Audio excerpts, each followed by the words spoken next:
didn't organize, only move. This is the official acronym for these doom piles that we see so much in social media right now. If you ever deal with clutter by creating doom piles, you are not alone. Even I, as a professional organizer who has spent several years helping clients declutter their homes, also has doom piles. And today I'm taking you with me as I tackle 3 of them. I'm going to break down exactly how I tackle these piles both at home and for clients without completely losing my mind.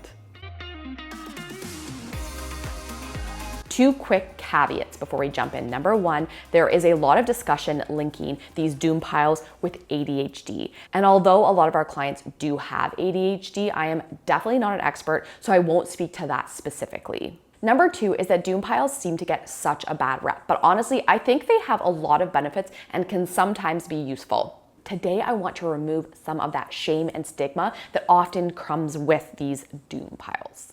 All right, pile 1 of 3 that I am tackling today, I have decided to go ahead and tackle from smallest to largest. So this is my teeny tiny pile, and I see a lot of clients out there that have a million little piles. It feels like one pile has a trillion teeny tiny things in it. This particular pile pretty much always lives in this particular shelf, in this particular cupboard in our kitchen, and I like to call it tiny things that nobody cares about. It is a rotating pile of items that come into our home, almost always kid things that I know there is a less than 5% chance that anyone is ever gonna play with them or ever really care about them. So instead of letting these items get mixed in with our bedroom spaces and our toy spaces, I grab them right here before they get there. Common examples are things that we get free. So freebies from birthday parties or events that we go to, or often Happy Meals. In this particular pile, we have a bunch of things that came in from Easter, from the kids' school. There was actually one particular cute little bag that I'm pretty sure Leo's teacher actually made. And the reason these items are still here from Easter is honestly, I kind of feel guilty getting rid of this little bag. I feel like she probably put a lot of effort and time into making them, and I do feel a bit of guilt letting go of it. But I know for a fact that there's a very small chance I would be able to keep track of these items and this particular bag until next Easter. And even if I did, I don't do a lot of Easter decorating or do a lot of gifting at Easter time. So there's a good chance I may not even end up using it. So this particular pile had 1 piece of garbage and the rest all went straight into our donation station. A couple of the reasons I love this spot for this pile is that I can kind of sneak things in here without having to walk through the house when the kids see me to the donation station. And number 2, at the end of the night, when I'm exhausted and I just want to lay on the couch and watch my show, I don't want to have to walk back all the way down to the basement to the donation station. So it's like a nice temporary location for things that I can just whip in without having to think. And one thing that makes this doom pile more manageable is being intentional with it. So I have these sort of designated spots, which you'll see more of, where our kind of clutter or our doom piles live. So at least in my mind, it's a little bit easier because they all kind of centralize in certain locations. And number 2, I try to put them in a space that sort of naturally controls how big they can get or how overwhelming they can be. In this shelf, obviously, it's a tiny little area of our cupboard. So when I put things in there, very quickly, it'll be like, oh wow, things are starting to fall out on me, or it's just totally crowded. So without even having to use much brain power, I'm like, okay, this needs to be dealt with. Pull everything out and put it where it needs to go. Next up is what I call our stuff basket, which is our sort of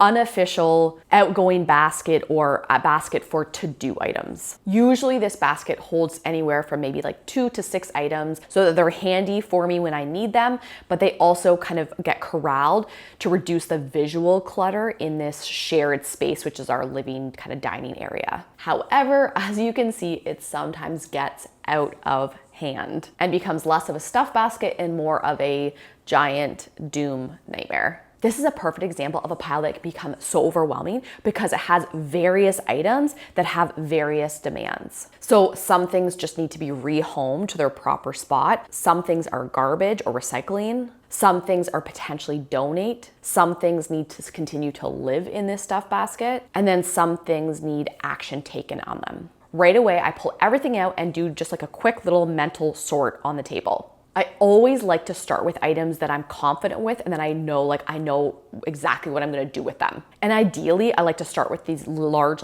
bulkier items so that I instantly get some space so I can think more clearly and reduce that feeling of overwhelm. And honestly, just to like have some elbow room. In this case, I started with what I've called garbage crafts.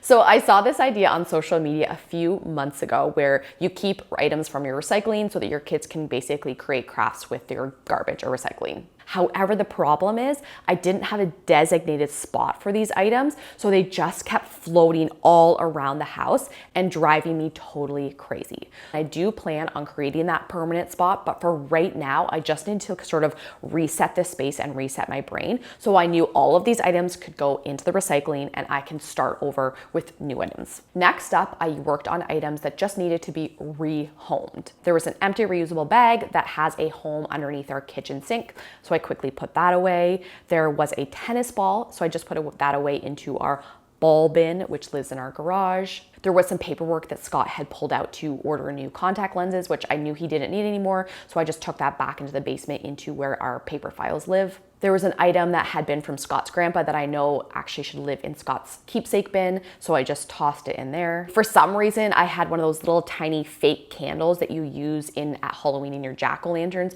No idea why it was still in our stuff basket, but I took that down and put it into our seasonal bin, so it's all ready for this coming Halloween. And next, I quickly put the keep items back into the basket, which now looks more like a proper stuff basket rather than a wild, scary doom pile. This included golf balls that we are using for part of Scott's dad's Father's Day gift. There was a Tupperware container that I need to return to Scott's parents. There's a gift for an upcoming birthday party for one of Leo's friends. There's a piece of paperwork that I know Scott still has to take action on. Next up, I dealt with action items. So there were 2 action items. Number 1 is something that is very off-brand for me, but Annie Rose has been begging for one of these free beach towels that you can get from the cereal boxes. And normally I say no to these type of requests. However, she has been begging for this for multiple years. Like, this is maybe the 3rd summer that she has asked for one of these free towels. So I finally said, you know what, sure, let's order the free towel. So to remind myself to make sure I did that, I put the empty box just into this basket. And so I pulled it out, I grabbed my phone, I took a picture of the receipt, I figured out what I needed to do to order it, and now in 3 to 5 weeks, we will be getting a Tony the Tiger beach towel delivered to our house. The second action item was my old phone. So I mentioned in a recent video that I had to upgrade my phone and I dealt with all of the accessories for it, but I had not yet, full disclosure, dealt with the phone. The options are sell the phone or just send it to hazardous waste. I've really been on the fence about this because although I love the idea of someone else using it, and obviously I would love an extra $100, we've often had issues where when we sell the device, the new buyer still has access to some of our accounts and things, even after we've done like a factory reset. And I'm just honestly not tech savvy enough to really deal with that. But I knew on this particular day that I had a full day packed and I just did not have the mental capacity in this moment to make this decision. So what I did is I ended up pulling out my agenda, making a note on one of my next like free day that I knew that Scott would be around and that like I would have time to kind of sit down and think about it. And then I put the phone back into the basket for now. This might seem like a no-no. I feel like there's a lot of talk about, touch things once or make the decision once, but there are certain categories that I definitely know, like I'm just slower at making that decision. So if this is you as well, sometimes don't stress. Taking your time on certain decisions is not a crime. We just have to make sure we don't let this 1 or 2 items that are slowing us down or that we have to take our time on stop us or slow us down from the things that are easy and we know we can make those decisions on quickly.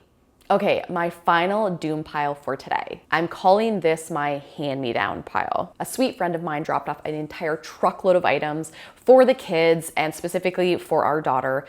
There was a new bed and a side table, some really great new items for her bedroom, and I'm so lucky and I'm so grateful, and it looks amazing. But there were also a few items that I didn't really have a home for or I still wanted to make a decision on, so I just tucked them into this corner until today. Again, I got started right away with the items that I was most confident with. I moved all of the items that I knew I was ready to donate to the front foyer to get them out of my hair and sort of know, okay, that is my donate pile, which I can move to the car at the end of the session. There was a large foam pad that actually came on the bed, but we decided we didn't really need it. The bed was great just as is for us. There was her old side table, which I knew I could get rid of. There was an old doll bed that she'd had for a while, but I needed to move that out to make room for the new mirror she got, and she was totally fine to let that go. There was also a really cute bulletin board. Our friend had left 2 Franny rows, and she made the decision she wanted one particular one, so we knew that the other one could just go. The hardest decision for me were these large 2 pink pails. These